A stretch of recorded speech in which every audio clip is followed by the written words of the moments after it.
Hey everyone, welcome back to AFTV. Welcome to an AFTV Reacts. We've got some news, some transfer news to break down. I'm here with Dan, who's come to join me for. How are you, mate? Man, I'm good. It's good to be back, man. It's good to be back, and I'm looking forward to this one because we can actually talk about some stuff that I like talking about in terms of transfers, man. I always do. It's like scoring goals and signing players are the two best things that happen at Arsenal when they're in football. So I like talking about those things, man. I hear that. And actually, when we've had the season we've had, you know, no European football, obviously out of the FA Cup quickly. Apart from the Carabao Cup to give us a bit of a break every now and again, it has been Premier League game after Premier League game, focus on the top four race. It's actually quite nice to detach ourselves from that for a little bit while we, you know, wait to Sunday for West Ham and just look at everything else around the club, because that's all part of the process and progress and all these things, you know, how we get ahead with transfer news. And we've had quite a lot to digest in the last couple of days. Yeah, absolutely we have, man. And this is why I don't like international breaks, because it takes away stuff like this, because we can actually have a time to reflect on other things other than what did you make of the game, or what did you make of the injury to so-and-so, or and who's playing next week. Precisely. And as much as that's all great, you kind of get used to that, and the novelty does kind of wear off sometimes. And the international break, sometimes you think, it's given us a lack of opportunity to talk about stuff like this. So it's been an interesting few days for rumours, so I'm looking forward to it, man. Yeah, it has. And we've shamelessly chucked Erling Haaland on the thumbnail. But we have put him in a City shirt, so we're not trying to convince you that anything other than that could happen, even though Martin Odegaard did get some journalists excited with his headline saying that if he's coming to England, he needs to come to us. That was an interview he did with... I need to check. Do you know what? I want to credit them properly, so I will check where the interview was. But he did an interview, and he jokingly said that talk about Erling Haaland and coming to the Premier League, being ready and built for the Premier League. He jokingly said he better come to Arsenal, but obviously he's got a lot of offers on the table. Also said that he hasn't really talked to him much about it. Says he's got a lot of advisors and voices around him, and he didn't want to sort of get too caught up in that. It was a bit of fun, wasn't it? Do you know what I love about that from Martin Odegaard is the fact that he's been cool with it. Yeah, he's been calm with it. Basically he's saying, I've got you, bro, but I'm going to put a little joke in there and just tease. Yeah, and I quite liked that. Do you know what I mean? Everybody knows he's not going to come to Arsenal, right? Odegaard knows that he'd love him to be there. Odegaard said he'd love to come to, if he comes to England, he wants to be at Arsenal. The way I like it though is that I think he respects him and he understands that he's going to do what he wants to do. I think he is probably going to go to Man City, and I think it's going to be horrible when he does go there, because I think this guy is unreal. But I liked the comments from Odegaard. I thought it was cool and calm and quite relaxed from him. So yeah, fair play, man. He was he looked very relaxed the whole interview, actually. I don't know if you saw the whole thing, but watching it, he was very laid back, seemed very kind of comfortable talking about what he's up to, his Arsenal life. One quote I quite liked, he said, what we're working on may be hard to see, but over time it will show, when he's talking about Arsenal and I won't use the P word again, but when talking about their development as a side, and almost trying to explain in a little nutshell why we will lose 3 games on the bounce and then win 2 you don't expect a little bit. So yeah, nice to hear from him. He was also asked about being captain, so I may as well ask you, how do you see Odegaard as a potential captain? So it's funny, James, because when I was asked this nearer the start of the season, I said there was 2 vocal players I thought deserved the armband. One of them was Kieran Tierney. The other one was Gabriel. Right now, what you have to take into consideration at that time is, what are they shouting? Because also you don't want someone who's just shouting nonsense the whole time, right? Kieran Tierney epitomises everything that I want to see in an Arsenal shirt, and that's why I believe, as leadership qualities and the quality that he shows on the pitch and everything outside, off and on the pitch, I think leads to him wearing the armband. We've seen him take the armband off of Lacazette, so it looks like he's probably number 1 at the moment. Everyone's concern is rightly so. His injury record does not suggest that he can be on the pitch for more than 15 games a season. So there needs to be a backup option, and it needs to be the right one. Now, when people said to me about Martin Odegaard and his leadership qualities, I didn't see it because I was looking at the wrong thing. I was looking at, does he bark orders? He doesn't need to, because what he does is he drives people forward in a different way, and he gets people together. This guy's so impressed me this season because I doubted the signing, and I like being proven wrong. So when of course we do. When everybody was being proven wrong about Aaron Ramsdale, I wasn't proven wrong because I wanted to give him a chance in an Arsenal shirt. I'd already given Odegaard a chance in an Arsenal shirt. I wasn't really impressed by the 1 or 2 assists that I saw. This season he's really impressed me, particularly in 2022. I think we do need the right players around him, and I'm really interested to see in the summer when we come on later to talk about centre forwards what he's going to be like, because behind Isak for Real Sociedad, he was outstanding. Yeah. So I think he's got quality, technically brilliant. I think at times he looks unbelievable to watch, but his leadership qualities are a little bit, what's the word to use? Subtle is a great word to use, because what you see is the little things. I remember seeing, do you remember against Wolves at home where Semedo went down? He goes running over to him and tries to push him off the pitch. Now, I know people will say, well, that's just a silly thing to do. I liked that because he's trying to get the players going. He's trying to be the leader. He's going forward saying, ref, what's happening here? Why are we look? And I've started to notice when people were saying it needs to be Odegaard, I was thinking, I need to watch this closer then, because I don't see him as a leader here at all. I see him as a very nice, silky player. But now I've completely changed my mind on the player in terms of his quality, but actually on his leadership attributes. And I think that he could be a captain for Arsenal moving forward. Yeah, I've liked Odegaard since he's arrived. And I was like you, I thought, isn't it a bit soon to have him as a captain, you know, because I kind of want him to just enjoy his football in the same way I don't really put Saka in that bracket. You know, I want them to just enjoy their football and express themselves.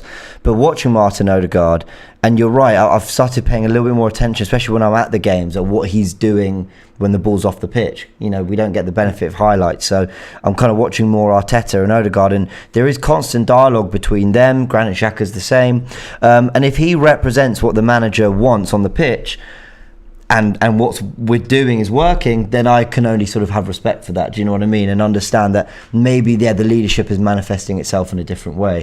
But yeah, anyway, the interview was interesting. Joked about Erling Haaland. I mean, we've got some numbers here. In 86 games for Dortmund, 82 goals, 22 assists. The guy is a monster. 104 goals, assists in 86 games. I mean, if he comes to the Premier League, you know, that's the thing. Man City have been doing this without their 30, 40 goal a season player. So, you know, what happens now, you know?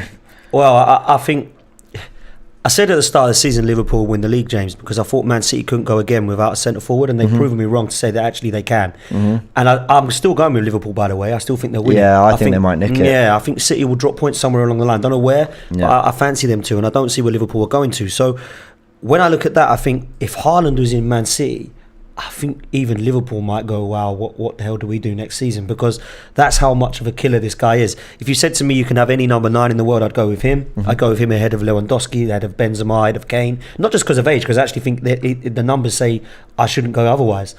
And I think what the potential with this guy is unreal. His attitude is a little bit different. I quite like it, but in a way people might not like it. And I think that's what sometimes makes you one of the greats, because he's got that Ronaldo kind of type about him. I know exactly See what I you mean. mean? He knows how good he is. He knows he's a good player, and you need to. I mean, I think I would if I was that good. You know what I mean? And people talk about him and Mbappe being like the next Messi and Ronaldo. I mean, I don't think they'll even hit that level. I think we've seen the two best ever. I don't think anyone in the same era. But them two are going to be the ones people talk about. I would have Haaland over Mbappe purely because he is a killer, and I think that's what Arsenal need in types of that. But actually, who's the best footballer? You'd probably lean towards Mbappe because of what he can bring more to the side. If Haaland goes to Man City, I think we're all in trouble, man. I really do. Yeah, I agree. David, the Super Chat says, with Jesus and Nunes available in the summer and not January, doesn't it make the hysterical fans crying about not buying a second-rate striker in January look silly? Well, what I would say, Dave, is I understand the point about waiting for the right guy. And maybe some of us, because I was one of them, went a little bit overboard with the criticism about January. But it only takes, look at the 3 games we lost and look at why we lost some of them in terms of chance creation, in terms of dominating midfield against Brighton when we couldn't, in terms of the opportunities we missed against Southampton. You got to say that not having that depth and those options, when you look at some of the benches we fielded in 2022, I guess the question is, did we give ourselves the best chance at the top 4 by not bringing anyone in? And I don't think it had to be a case of the right guy or second rate. I think in between there were options, or people could do a job for now, or whatever it is. So I get your point, Dave, but I wouldn't go overboard about it. I think as well, James, on that point, because I was okay with the players that left, if I'm honest with you. Even Aubameyang, I was fine. I didn't care that they'd gone. I was more frustrated we hadn't replaced them. If you're not going to replace them, just keep them in and around the side, because they're going to give you squad depth. People seem to think we could. There's no point in signing someone and putting them on a 5-year contract. don't then. Just get somebody in short term that can do a job for you. You know, people seem to think, oh, we had to go and buy Alexander Isak and put him on a 5-year contract. Nobody asked for that. You know, what was wrong with going and seeing whether Luka Jovic could be available for 6-month loan? Or, you know, was there anything wrong with trying to offer Lille some money for Jonathan David? Could we have gone and broken the bank for Vlahovic? No, let's go and get Osimhen then. So there were some options there that we chose not to do. Now, I'm not inside, so I don't have a clue why we didn't do that. Sure. And I think potentially that could have cost us for top 4. Now, if it does, obviously it's on them, on their heads, be it Arteta and Edu. At the moment it looks like we're still in the race and it's great, but I do think that was a mistake, because I think it would have cemented it, getting the right player in that position to give us an upgrade. Let's be honest, I know he's been good the last couple of games on Eddie and Nketiah and Lacazette. Yeah, absolutely. I did say I'd credit the outlet that did the Odegaard interview. It was Stadium Astro. Thank you to everyone. Navarre came in with that, EFTV Media as well, so thank you very much for coming in and saving me there. But why are we talking about Erling Haaland and his move to Man City? Well, because I believe it's going to have a direct impact on what Arsenal do. Now, it's not the first time that we're talking about the Gabriel Jesus links on this channel. We did it last Friday. It's been covered a little bit in shows since. Someone made the point to me, and it was actually a City fan, and I hadn't really thought of it this way. Erling Haaland arriving, plus they brought in Alvarez in January, who's joining in the summer from River Plate, and I know there's high hopes for him. There's just simply no room for Jesus in the squad, especially when they are trying to get those out-and-out number 9s, and even the game time he's been having has been out in the wing. So it makes sense that he's going to be off, a year left on his contract. You'd think he's done more than enough at Man City. I mean, just to let you know, in 230 games for them, 93 goals, 46 assists, he's lifted 10 trophies. I did include the Community Shield, which he's won 2 of them in there, but if you don't count them, then it's 8. But 8 in 4.5, 5 years is really impressive as well. And he's had parts to play in that, absolutely. You think of his performance at the Bernabeu when they knocked Real Madrid out the Champions League. You think about some of his goals, his performances against Liverpool this season.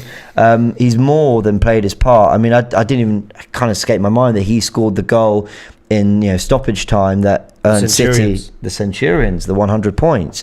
So he's really left his mark on City, and I think he'll go off and become the star man, the number one guy somewhere. Will it be Arsenal, and how would you feel if it is? Yeah, this is a really interesting one for me, because I heard the rumour, and when I was on the way to the game on Saturday, I spoke to my dad about it, and I just said, what do you make? And I said, I don't want him as the number 1, because I feel like we probably need somebody who's going to bag us 20 goals a season at least, and I'm not sure Jesus can be that guy. He's not proven at Man City that he can get that. I don't think, correct me if I'm wrong, that he's hit he's the top scorer at Man City. He's always been somebody who contributes in other ways, assists and some goals. And then he went and scored 4 against Watford, just as I was saying it. And I thought, wow, what timing. But he doubled his whole ratio the whole season. So he's not actually scored, apart from that game, more than Lacazette. So I look at that thinking maybe we can look at it differently, because I think he's got much more quality than Lacazette, and I certainly think he brings a lot more attribute-wise. When it comes to this kind of rumour, I then look at what other people are saying about it, and I listened to the Big Six last night with Turkish and the guys. Yeah, I watched it too. Yeah, and Big Steve was saying what a signing he'd be for Arsenal. He'd be a great loss. I want him to stay. And I'm thinking, I always take that seriously when others opposite, because when you get like, oh, we're going to go and get so-and-so, oh, you can have him, you don't need him, he's rubbish. And listen, Big Steve's a great guy, and he'd never say something like that because he talks facts. But actually, I really listened to what he said there, and I thought, actually, do you know what? That's a player he really doesn't want to leave. And Man City are class. So this is what I like about this signing, is that potentially not just a number 9. He can play false 9. He can go right or left. And I think that if we do bring him in, we do need to get somebody else. But I don't think it would be a bad signing, James. My only kind of worry is Gabriel Jesus is a kind of backup at Man City. Is he going to want to come to Arsenal to be a backup, or is it best that he just stays there as a backup at Man City? Yeah, well, my theory is that he just wouldn't be a backup, and whether we get another killer in front of goal, another number 9 who's going to score that 20 to 30 goals a season we hope for, I think we'll see Jesus deployed right and left. I think we'll see him. I kind of think, have you ever seen Moneyball? Yeah. Great film. It's actually based on baseball. But the theory in that was, a coach whose name I forgot, basically came in and they were having their best player, losing some of their best players. And they basically, if we apply it to football terms, it was, well, we can't afford to replace 30 goals with another 30 goals in one player, but we might get 2 players that give us 15. And I kind of think that might be Arteta and Arsenal's approach this summer. I mentioned Ivan Toney before we went live. They might think, well, Jesus will probably give us 15 league goals a season, which would be more than decent. Ivan Toney might give us 15. And in that, we get our 30 goals from our forwards. Martinelli might chip in with 10, you hope. Smith Rowe and Saka have shown they can chip in with 10 each. Odegaard maybe with 5 from midfield.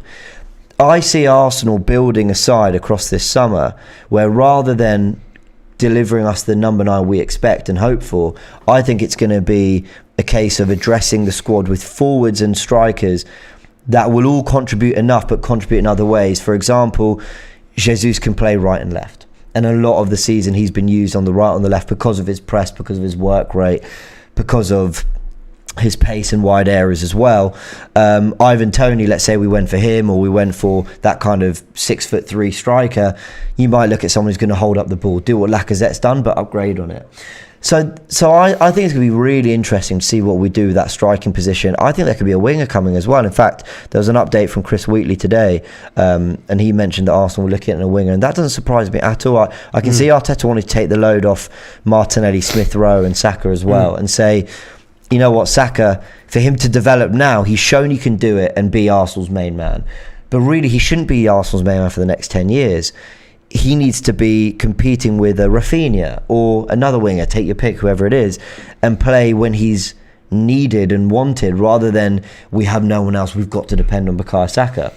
That's how I see the summer going, personally. And I can't disagree with anything in what you said in terms of those positions. And I feel like as much as Ivan Toney wouldn't be my number one shout, if you're going to look at a couple of options, then maybe he could be one of them. I think when I was asked this a couple of days ago, who do you want? I would like Darwin Núñez. From what I've seen from him at Benfica, he's a nuisance. Quite a few people saying, Darwin Núñez. Oh, really? AK says Núñez over Osimhen plus Jesus. Quite a few people saying him. Núñez or David over Osimhen, Jesus. But go on, why Núñez? I mean, I like Núñez because I think he's an all-round number 9, and I think he's the closest that I'm looking at in Europe to Vlahovic. Okay. Not just in terms of how he plays in his style, but also the numbers are backing it up right now. He's scoring in the Champions League as well as the league, so it's not like it's just a farmers' league as people and call against it. Liverpool. Scoring against Liverpool, played very, very well. Link-up plays there. Looks like a young Cavani type. I think that's the type that we should be looking at. Osimhen obviously is mentioned a lot, and I think the numbers are there with him. I like Tammy Abraham, and I would have liked him. Everyone laughed and said he's not going to do nothing at Roma, and he's the top English striker in Europe. So he's banging in goals. So there are some options there, I think, James, 100%. What I would like with, now that we're linked with you, Jesus has never been one of mine because I didn't think it was realistic. But now that it is, I'm not looking at it laughing, thinking I don't want him. I certainly would like a type like Darwin Núñez alongside with him. Someone with height, someone who can hold the ball up, someone who can give us a different option. Do you remember when we had Olivier Giroud and everyone said, we need to upgrade on him? I think personally, a lot of people might not want to accept it, but I think he was underrated. I think he was a different option for Arsenal. Sure. And the last thing I'll say on this, James, is you talk about a winger. I think it's important who goes this summer, because there's 4 players I'm thinking of right now that are either out of contract or need to sign a contract. Those 4 players are obviously Lacazette, and Eddie Nketiah, which looks like they're probably both off, and we can then bring in 2 strikers, Mohamed Elneny and Nicolas Pepe. So Nicolas Pepe is that winger. So you talk about Martinelli, Saka, Smith Rowe, Odegaard can play out there. I don't think there's a room for Reece Nelson. I don't think he's good enough. There's talk of Serge Gnabry. I like Michael Elise from Palace. I think there's some options there. You know what I mean? And everyone was talking the other day again about Zaha, but I think perhaps we've missed that one now. So I look at that position and think, I'm liking some of those names, because I feel like Saka and Smith Rowe, as much as I love them, and Martinelli, they can't do it all. And they have been doing it all, and it's not fair. So it is a position. And when some of our favourite youngsters came through, they came through in a cushion of experience and quality that were the go-to guys, and the others just kind of thrived with them. And that's why I think, listen, for a season we might well get away with it in terms of finishing the top 4, but I don't want to go into next year looking at our squad and thinking, well, it's on Saka and Smith Rowe again, please save us. 100% agree. And that's why this summer's crucial. A couple bits to add to all that, because you mentioned Elneny's contract. We're definitely going to discuss that. That's going to be the closing topic of the show. But Edu did do an interview. It felt like everyone was at the Emirates on Saturday, you know, from legends to fans. It was bizarre, wasn't it? Everyone was there. Even Tomiyasu made a surprise appearance. There we go. So that was nice. But he said, I believe it was ESPN Brazil, forgive me if I got it wrong, I'm not doing great with my sourcing today, but he basically said we're looking at kind of one or two of the big signings, and the interpretation from a lot of people was believed to be wrong. He wasn't saying we're only bringing one or two players in, but the mission is to get kind of one or two of those level changer, level raiser signings, and then you get maybe backup at fullback, you maybe get that extra midfielder who's going to compete with Granit Xhaka, whoever it is. Music to my ears. I'm wondering how you felt about those comments. Yeah, I had a voice note from a good friend of mine. I won't say his name to embarrass him, but he said, Eddie's only bringing one or two players in. What the hell's going on? And I thought, really? What's all this? So I looked at it, and he didn't say that at all, if I'm honest with you. I think they know what they need in terms of numbers, and it's definitely more than one or two. My question would be more along the lines of, what is a big player then? What does that mean to them? Because a big player to most of us is Haaland. Do you know what I mean? We need to be realistic about what a big player is at Arsenal. And some of the names we've mentioned already, I think would probably be great signings. Whether or not they be classed as Jesus, Nunez, we're looking at them as. I would say Darwin Nunez is a big signing. Yeah. I would because the Europe elite are looking at him. So that to me would be. Now, whether that means he's going to come and be a Pepe, that could be the case. But I'd like to think, from what I've seen so far, that he would be a good signing that can upgrade on what we've got. And I think that would be a good one. That would be classed as a big signing. But listen, I honestly believe, James, I'm not even exaggerating when I say this. I think we need 7 or 8 in the summer. Wow! I honestly believe that because I think we're going to see. I don't think we need 3 or 4. I think we need 7 or 8 because we needed 6 or 7 in the. See, in my head, it's 5. Okay, so I looked at last summer and thought we were short by 2, and that was in defensive midfield and striker, and that's why I thought we'd get both of them in January, and that didn't come in. So that was why I said 8 in that summer. We got the 6 that I think we needed in position wise. I didn't see some of them players coming in, but certainly position wise I did. And I look at that side now, and I think that we can potentially say we need another winger, like we've suggested. I think we potentially need another couple of fullbacks, depending on what's happening to Tavares and Cedric. So that could be 3 already. You definitely need a centre back if Saliba's not coming back. Yes, but that if he is true. Then that's another one. That is true. We need 2 centre midfielders, even if Xhaka and Partey and Lokonga stay, because it looks like Elneny, we'll discuss that in a minute, but could be off. And I think we need 2 forwards. That is 8. So that's what I'm looking at. And this enough. is if I want to compete, but this isn't just to scrape in the top 4 again this season. This is to go on again. So you might say we don't need a left back because Tavares is good enough. That could be one that's then down to 7. That's really interesting. Do you know what I mean? That's what I look at. Okay, so I'll quickly talk you through my logic because I was with Tom Canton on the Gooner Talk and we broke this down as well. So in my head... Big up Tom, by the way. Yeah, absolutely. So Matt Turner, done. He's come in. So backup keeper sorted. So I don't really count that. That was a January deal. Then... in terms of addressing that defence, I agree with all those positions. Only I retain hope Saliba. What I was about to say is one, but I retain hope Saliba will stay. So that for me covers us with Saliba, White, Gabriel, and then I think either Holding will stay or Tomiyasu will be almost the 4th centre back because he obviously can play there. I think he's got the attributes for it. So then at fullback, I think we'll have Tierney, Tomiyasu. I think Norton Cuffy will get a chance. He's a good age, 19, 20, I believe. Physically looks ready for it. He's done really well on his loan. And then I think we'll get that kind of, João Cancelo, like that hybrid right left back. Can play either side, comfortable with both feet. So I think there's one there, fullback. I think we're going to get someone who can compete with Granit Xhaka. That's the second player. I think we'll get a wide forward, like a winger. I think we'll get like I'm not saying Rafinha, but a Rafinha type. That kind of player who just strikes fear in every defender, and then 2 forwards. So that's why I've gone for 5. So I think there's just enough there that will get padded by squad players or players out on loan or whatever. But it is interesting. And I think listen, we could cover with that. And I think if we're bringing another kid into play, I would rather we go and got either a Tariq Lamptey, a Jed Spence, or a Mount Tarrans. Bringing the young kid through again. Not that I don't think he's good enough. I haven't seen him enough, to be honest with you. You probably know more than me in terms of the youth. But I really don't. Fair enough. But I will say this, actually. We met a guy at an event, AFTV, we were invited at. We were very fortunate. It was the Sports Journalism Awards. And we met a guy who he knew everything. He had players on his books, and he knew a lot about young players coming through. And he said, do you know who your best talent is at Arsenal? And we were thinking, Hutchinson or Balogun or whatever. Said, all very good players. Said, your best talent's Norton Cuffy. Wow. And I thought, that stuck with me. And I've seen the clip since. So I have high hopes. I had high hopes anyway for him, actually. Just his reputation was fantastic, but yeah, that's all. Fair play. And I don't know much about the lad, but now that I will do now that you've told me, and that's what happens, isn't it? You hear these names, go and look at them, and Hutchinson's another one that I like the look of. And what I don't want, and somebody asked me this the other day, I don't want Patino, Aziz, Hutchinson. I don't want to be seeing them kids next year. Yeah.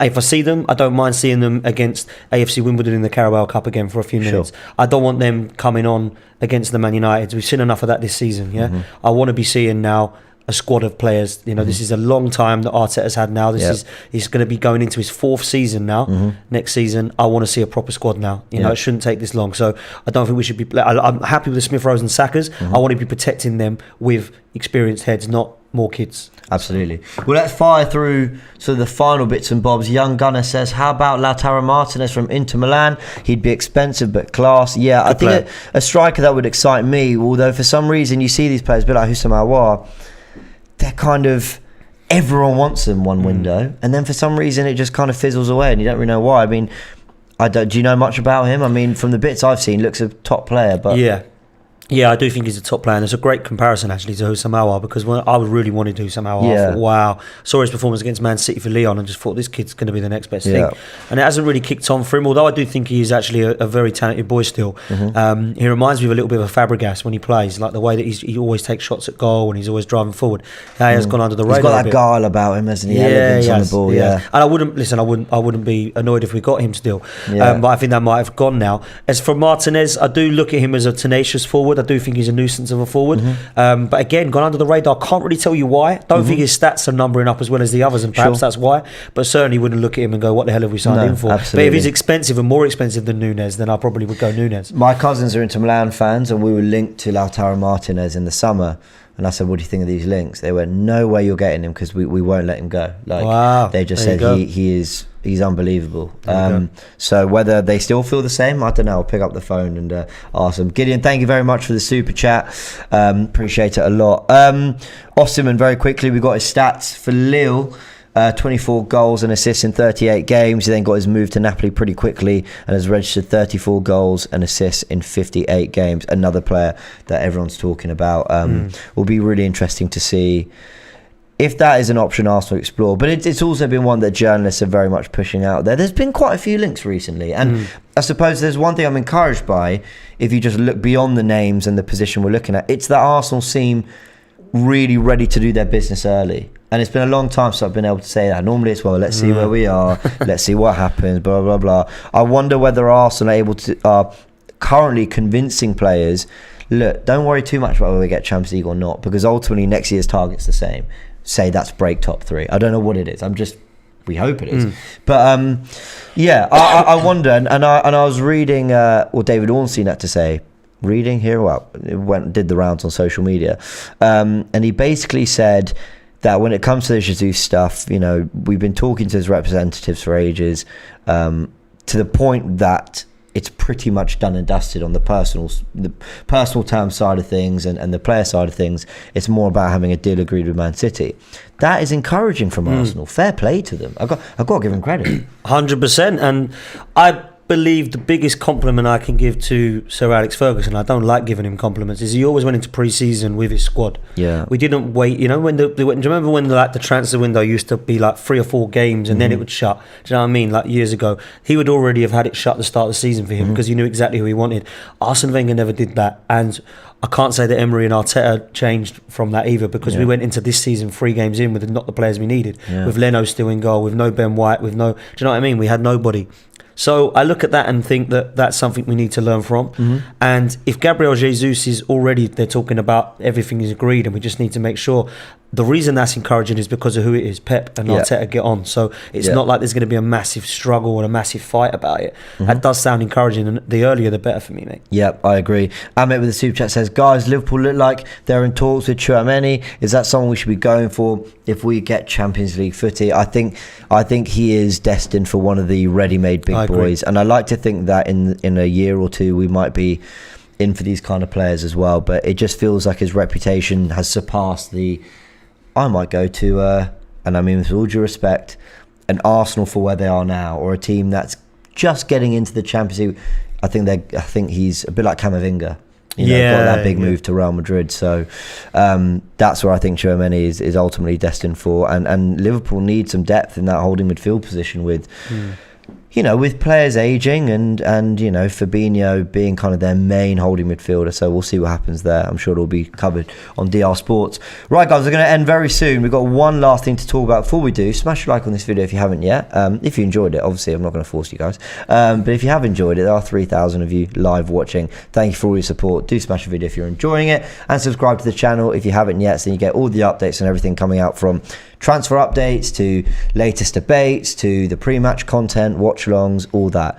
It's always busy here at AFTV, as you know. You know what it's like running Lead Judges TV. And of course, I should mention, where can they find you? I did just hint it, but... Thanks very much, mate. Yeah. I appreciate the plug. At Dan Arsenal 87 on all social media platforms. And me and Lead Judges run Lead Judges TV together on YouTube. So come and like and subscribe if you can. Much appreciated. There you go. Support the Arsenal community, guys. Last question. We'll keep it brief. Mohamed Elneny, been brilliant last couple games. But listen, we can't let that cloud 5-6 years of 7 years of performances.